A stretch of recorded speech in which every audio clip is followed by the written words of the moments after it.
One of our lunchtime art talks. I'm the curator of exhibitions, Megan and Ken, at the Art and Culture Center here in Hollywood, Florida. We're thrilled to have you with us. We're thrilled to have you with us with Dr. Donna Goldstein. Dr. Donna Goldstein, we're cool with Dr. Donna for this? Okay, awesome. Yes. I love Dr. Donna. Dr. Donna has generously loaned us these incredible masks that we have on view for this summer.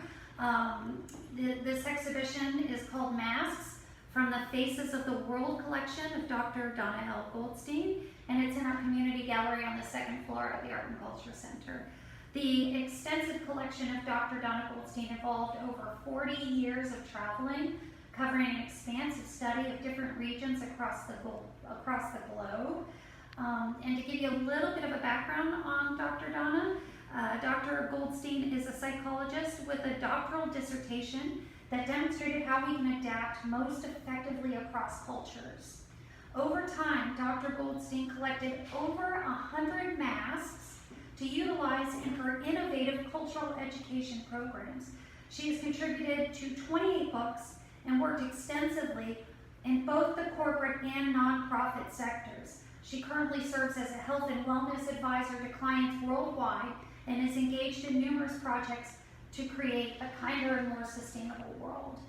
So we're thrilled to have you with us today to talk about your collection. And just before we get started, I want to mention that we're actually going to have an in-person talk with Dr. Donna. If you want to come here and see the collection and speak with Dr. Donna, we're doing a free Arts Family Day on July 18th, where you can join us for a 2 p.m. talk with Dr. Donna and an activity where we are making these incredible masks. We have a mask making station downstairs in the general exhibition, Artisan Identity, that's on view now. And so you can walk through the community gallery and see some of the masks here, and then be able to go downstairs and create your own incredible mask. This is made by the incredibly talented Gabby Resnack. So thank you so much. I want to ask a few questions to Dr. Donna as we go through. First, I would love for you to speak about your background and how you started collecting masks. Thanks, Megan, and I'm so grateful to the Art and Culture Center here in Hollywood for giving me an opportunity to share my masks. I always say these are like 41 of my closest friends with the world, and especially with the school children here in Hollywood and South Florida. I have always been kind of a global citizen. You know, I left home when I was 16. They used to call me the Wandering Jew. But in my early 20s, I found myself in New Orleans. And of course, in New Orleans, they have a very impressive masking culture with feathers and beads and everything carved. And I remember just being so taken with the masks and spent a lot of time watching the mask makers there and purchasing masks and getting fascinated by that. And it wasn't long after that I started traveling around the globe. And so every place I went, and I have to say almost every place I've ever been, except Israel. Israel, it's not, culturally appropriate to have masks. Okay. But almost every place I've ever traveled has masks. So it gave me an opportunity to pick them up all over the world. And as I continued my training as a cross-cultural psychologist and I brought them back, every country that I went to, I learned something about the country and the culture. And in almost every case, it was reflected in their masks. So interesting. Yeah. I would love for you to speak a little bit more about cross-cultural psychologist, because that might be new for me and for other people to learn about. What exactly did you do, and how did the masks come in play? So cross-cultural psychologists are people who sort of interpret reality from one country or culture to another. So for instance, in America, there are some normal things like, hi, how are you? And you walk right down the road. Like, we don't even stop to talk to someone. But if someone, say, from another culture or country came to the U.S., and someone walked right by them after you said, hi, how are you? You know, they would think you were very rude, because in their country it would be, and how is your mother? And how is your father? And how is your brother? And what about your new house? Like, when someone said, how are you? It would be a deep conversation, and they would care about what you said. Yeah. So, I mean, everything. Yeah, go figure. Yeah, everything from punctuality at work to standards of beauty to relationships with our parents. Everything is sort of culturally relative. And what a cross-cultural psychologist does, or what I did for many years, is help people live abroad, help them work abroad, And toward the end of my career, I did a lot more work too in workplaces where, let's say there were people, who were Haitian, and there were people from, say Chile, and there were people from the Bahamas, and there were people from Japan. How is it that you help a diverse workforce, understand and relate to each other? That's incredible. Yeah, That's just it incredible. was a very exciting career. I can't say it was easy to make a living, Yeah. but it was a wonderful career, and it's something that I still love and admire. So All important. the Peace Corps and missionaries, Yeah. all of those, and all the international corporations now that are multinational and have offices around the world. They need cross-cultural psychologists and trainers and guides to Yes. help interpret what's going on, because you can't do business in one country or culture like you can in the U.S. or wherever you're coming from. Yes, absolutely. I did spend a few years living outside of the United States, and it is it creates very different perspectives. And also looking back on your own, like the idea of saying hi, how are you, and then continuing on.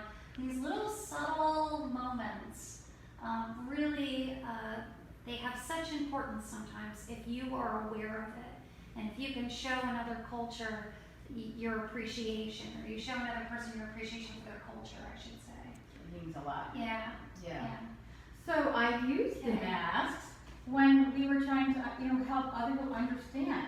So again, if I was in a diverse group of people, and I know you wanted me to share like some of my favorite masks, so I know I'm excited about that. Okay. There's over 100, and these are 41. So Yes. you have a nice, and I particularly had ones here that I thought that kids, would enjoy and want to interact with. And we even have a few that kids can put on. And so if you ever come, you ever decide, look, you can put on some of these masks, and they're very exciting too, and I'll tell you more about them as they go along. But let me show you a couple of the masks and what it is I might have used them for. That sounds fantastic. Yeah, perfect. So this beautiful androgynous face, and I've had a number of discussions about if this is male or female, so you all can decide for yourself. I just think it's beautiful anyway.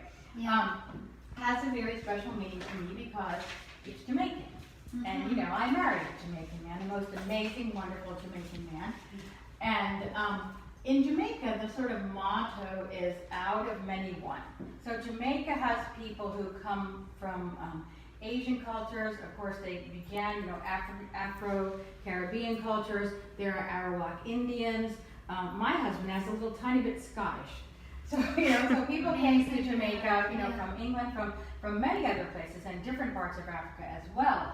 But so you can look at this face, and of course there's the Jamaican flag. But here's the eyes. They're like a little bit slanted. So maybe that's a little bit of the Asian, right?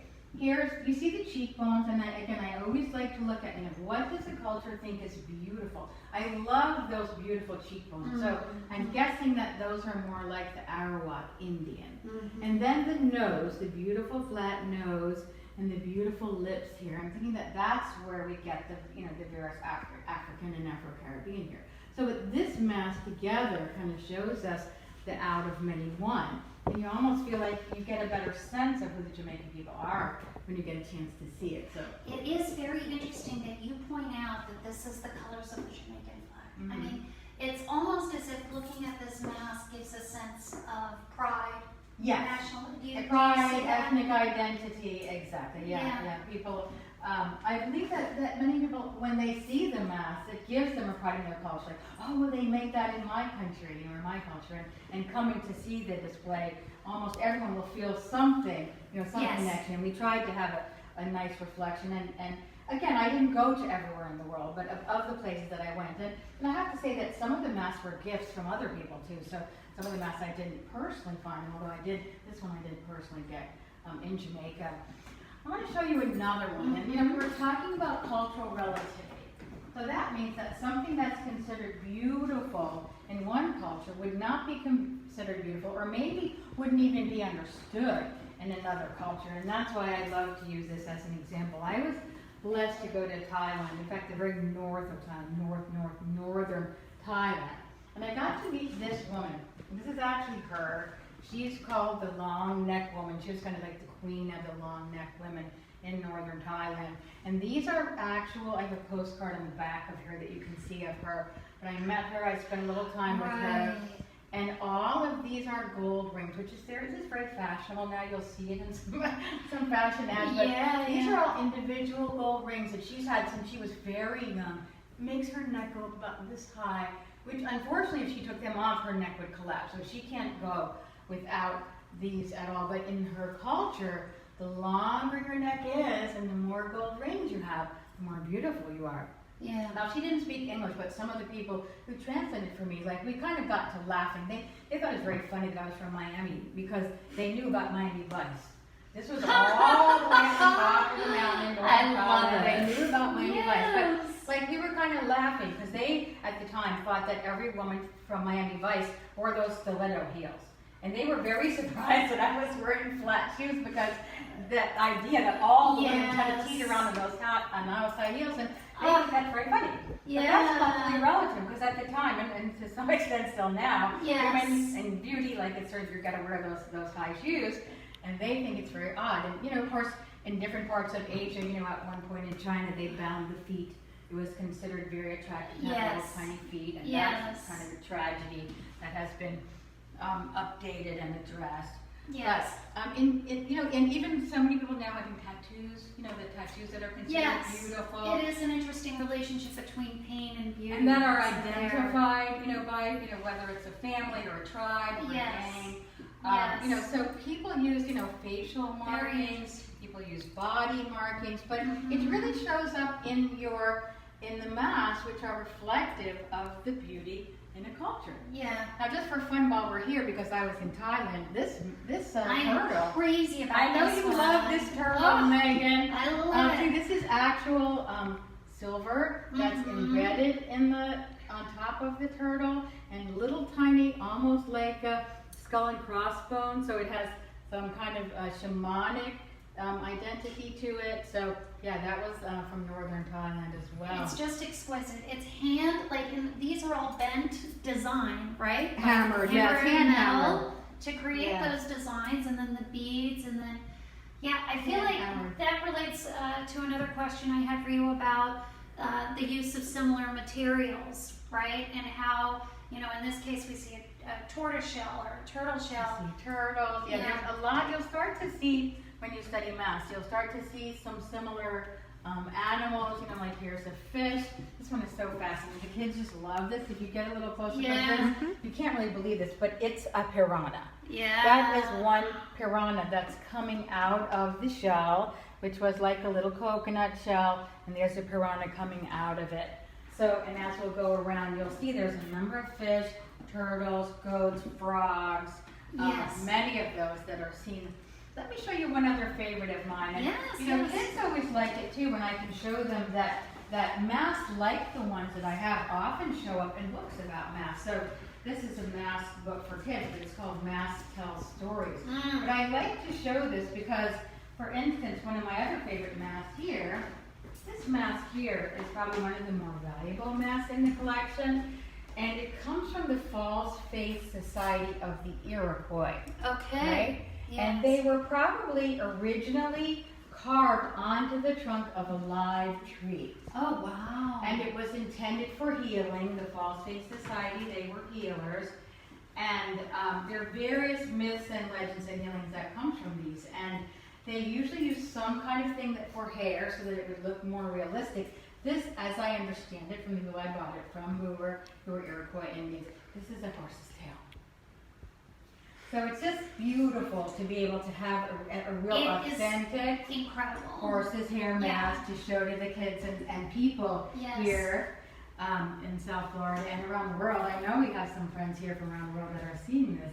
I mean, it's like a way of thinking about how to recycle materials.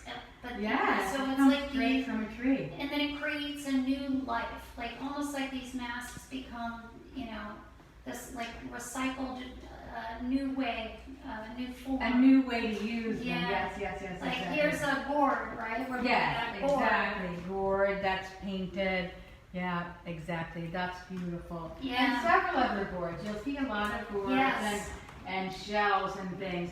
I was thinking about the one that you picked up here, you can see the inside of it. Yeah. So you can see how it's been made. So when you come to visit, Almost like a pumpkin, you know, when you're carving into a pumpkin, right? that's a good what I way always to see think it. of it. Yeah, and you see the mustache. So a lot of these are pictures of some historical figures. I'm guessing that this might have been a conquistador. So they're looking at some of the historical figures, you know, from Mexico, Latin America, you know, various parts of Peru. We were talking about some of the other masks that you might see and kind of what they're used for. And again, as a cross-cultural psychologist, I would want to understand. Like, so let's say we might not understand how a mask is used, for instance, for healing.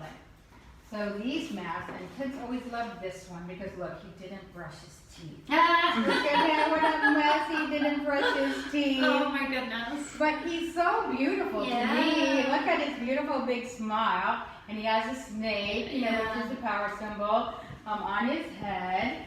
And I got this on site also in Sri Lanka from a shaman. Oh, If you look at these, they're called Toval masks. It's the most famous kind of mask to come out of Sri Lanka. Oh, wow. And they have an interesting kind of cosmology about health and wellness and healing. And they have it down to that there are, say, 18 kinds of illnesses. You know, everything from diabetes to heart disease to arthritis. And there are various, both demons that are meant to scare the diseases away, and various masks that are meant to protect you from the diseases.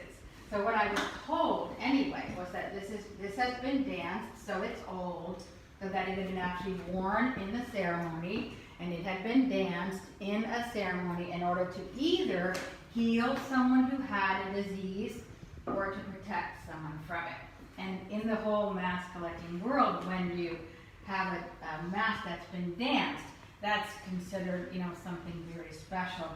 Another mask that I have, and not always, but often they'll have an animal. So it's almost like we have like some really, you're loading us really wonderful karma. Like you're yeah, giving us like good, exactly. I hope wording of so. some Yeah, that's the ways. idea. And you know, it's a funny thing because sometimes there are masks that are like very ugly or grotesque or macabre, and you know, like I didn't collect those. And you know, because a lot of these were in my house for a long time, so I was really careful. I only wanted masks that were like happy or benevolent or at least neutral spirits. I didn't want anything negative or unhappy, and you'll see that here. Yeah. There's no angry master, but like look at this goat. You know, Yes. one of the ways you're asking, like, how did I get into all this? You know, Yes. I hosted exchange students for many years, about 10 years, and it was such a blessing to me because I never had children. So Susana, who was my exchange student from Mexico, when she went home to Mexico City, she invited me to come visit with her, and we went to visit some mask makers in Mexico City. And this mask was, it's in the whole family of tigre. There is a sort of the father figure is a big tiger mask. And then around that tiger, there are like goats and donkeys and various other masks. So this has also been danced, and it's a goat mask. Isn't that beautiful? It is. And I love the energy and the colors and things of the mask. And so Susana And it's not, you know, I love that these horns are imperfect. Mhm. You know, that they're not symmetrical, that there is a sloping to the original material.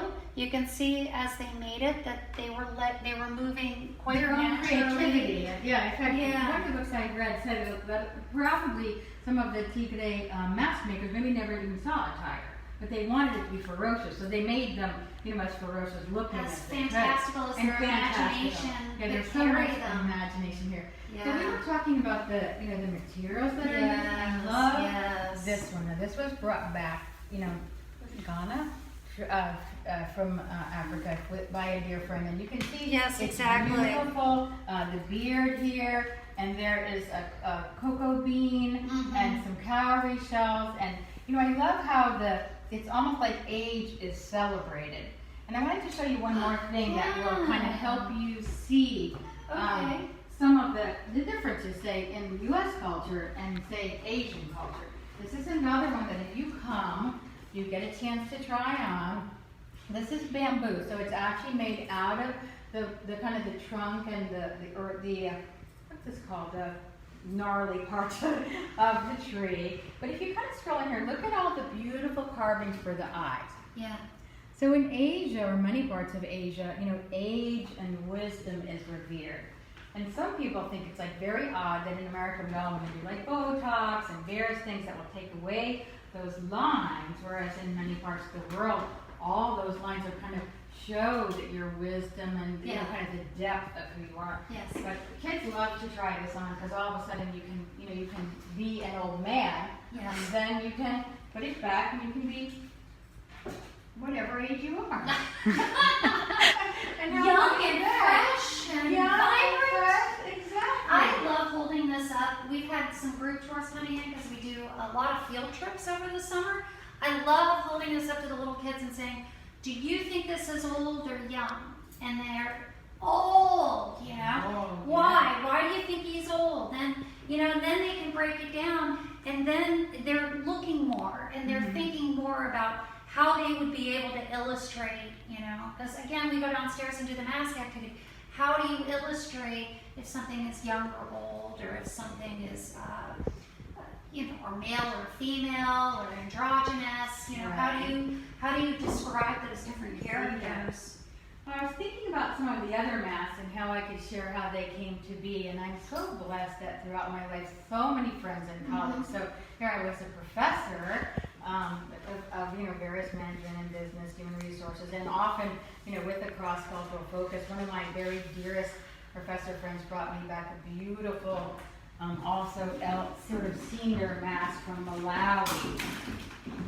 I Look love at this. the This beautiful fantastic. scarification here, and you can see the lines under the eyes and the beautiful beard. My lovely Dr. Braun brought this back from Malawi, and I didn't go to Malawi, so I'm so honored to have this here. This one looks more so like a more somber kind of face. Yeah, like a yeah, I don't wise think he's mean, face. but yeah, he might be a little bit sad, but also was, I'm sure, used in some sort of dance or Something ritual. calming. Exactly, I exactly. remember you mentioning, is this one about scarification, or is that another one that has Well, there are this several of the African masks that are that have various kinds of scarification, which would almost be like a tattoo, but that's how they're marked, you know, by their tribe in their culture. That's so interesting. We were, you know, sometimes when I talk to kids, you know, it's sort of fun to see what you're going to see in a mask that you might see in a kid or a person today. I love this one. I spent a lot of time in Haiti. I worked in a couple of nonprofits in Haiti that work with Haitian entrepreneurs and artists and encourage them to make art and sometimes to make masks and other products that could be used and exported from Haiti. And that was a really beautiful part of my life. I did most of that as a volunteer. But look at this That's guy. wonderful. I love his hair. Yeah. You know, it's almost like, you know, the various kinds of hairdos that you see today. Yeah. But he looks, you know, kind of happy, and you know the way his hair is. But this was made out of a steel drum, so it's a steel container, maybe that they had gasoline in it or something. And they make, of course, steel pan. They make, you know, wonderful musical instruments. But I have several instruments that are made out of steel pan. You can even see like little markings on the nose. So they really use some skill. And I actually went to an artist colony, and in the artist colony, they were teaching the young artists how to do some of these more specialized techniques. It's a lot more than just cutting it out of the steel drum. It's all the excellent markings that they did on them. And all done by hand. All done by Everything hand. kind of created. Everything created by hand. Amazing lashes that are created. It's so realistic. It's a lot of detail. I want to come back and tell you about this Venice mask, but let's go see one other. yeah. I want to honor a couple of my teachers, because you know, Okay, in a lot of yes, cultures, that sounds in wonderful. cultures, you know, we have to honor our teachers and our guides. I have been blessed to be the student of a man called Dr. Ron Klein since my late teens. And Ron Klein is an educator who lives in Japan now, and so really quite some time has taught me so much, and really always encouraged me to be the creative person I was going to be, follow my dreams and passions. And so when he, of course, knew that I was collecting masks over the years, he's brought me back all kinds of tapestries and masks. But this one is amazing because he was in Mongolia. Now, Dr. Klein, you know, is climbing in the Himalayas and in India. He has a beautiful orphanage that we help to support in India that I'm always happy to talk about too. Wow. But this, he put in his backpack and backpacked out of Mongolia for me, and then shipped it to me when he got to a place. So and look at the beautiful carvings on the face, and it's actually mounted on a beautiful mounting here. This is wild. And the way it looks comes in and sometimes out of the canvas. Some kind of thread here. Yes. Yeah, exactly. You So- would see, you know, a contemporary artist making something very much like that now. I Mixing know. between 2D and 3D work. I just think it's just spectacular. It's like a canvas painting that has really come out. It's really quite special. It's so kind of him. Yeah, it was, and it's been very, very blessing in my life to have been connected with him all these years. Yeah. While we're here, Yeah. sometimes people always want to know like which mask took the longest to make and all that. By hands down, this kind of mask. This is called huichol, Huichol. Huichol or huichol is. This is from Mexico too, but these are individual beads, one at a time, one at a time, one at a time. See, and with the little beads, they made fish, they made, what else? Fish, frogs, phoenixes, birds, so many. So Yes. the mask maker who I bought this from said it took about 3 months to make. So that is just incredible how that was made. And all those animals have a meaning, have, you know, sort of a sacred meaning in Mexico and from the people who created it. Yeah. And then the whole thing swirls with Yes. the tail. The colors It's are just so filled beautiful with so many and so things. lively, exactly. Yeah. Let me show you one more that people always laugh about, and you know, this is a reproduction. Yes. It's not for real, so that's why I can touch it. But this is called a Duct Toy Mask, and it's from Venice, Italy. And you can see it. What's so fascinating about it? I did buy it in Venice, and it's made with sheet music. So again, like you said, that you know how items are recycled and used and reused. So this is sheet music, and of course the culture of music and classical music in Venice. But in about the 1400s, there was a really bad plague in Europe, and you know hundreds of thousands of people died. The doctors that were going into the ghettos where many of the people were dying they fashioned masks like this to protect themselves, and they actually put like almost like little sachets of potpourri in the mask so that they didn't keel over from the very bad scent. So this was a doctor's mask, and the doctors wore it, and in some ways it was forbidding because you saw the doctor coming, you knew that there were people dying around. And it's sort of changed its meaning since that time because now it's more festive and carnival and Venice, but it does have a sort of ominous, an amazing history. an ominous story. Whereas many cultures, It's so interesting how history and time history changes leads meaning. into yes, exactly. And so this one here from Puerto Rico, fun. so we always have in both Latin and Caribbean cultures, and of course in New Orleans too, there is a culture of Mardi Gras and all the various kinds of parties and festivals and events, and I love this mask, and it's just so easy to grab it, and before you know it, you're at a party. And and look at the bright colors, and even if you feel kind of grumpy or sad, when you're able to put a mask like this on. I love it. I got some beautiful masks in Cuba as well. And for me, and this is what it's partly about, Megan, is I love supporting individual artists. Yeah. I mean, you can get masks. I in feel the almost same way. You can get masks, and I have to say, like for instance, this one. Yeah. This one you could get in almost any street market in the Caribbean. And I'm not putting it down because it's beautiful, and I put it here because it has a beautiful fish. And I wanted you to see it with the other fish. Yes. But this is something that's sort of more made for tourists. They're not one-of-a-kind things. But many of them And it's nice to know that it's so accessible. It's accessible, for about $15 Yeah. or so in a market all over the Caribbean. You can get a mask, and they're still handmade, and they're hand-stained, and they're lovely, and it still shows you some cultural things.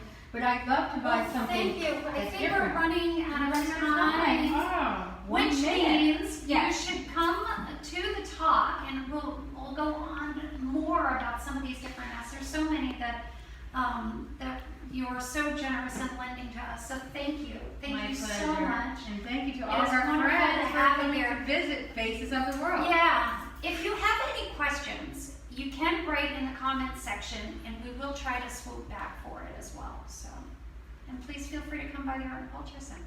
Thank you to everyone. Thank you.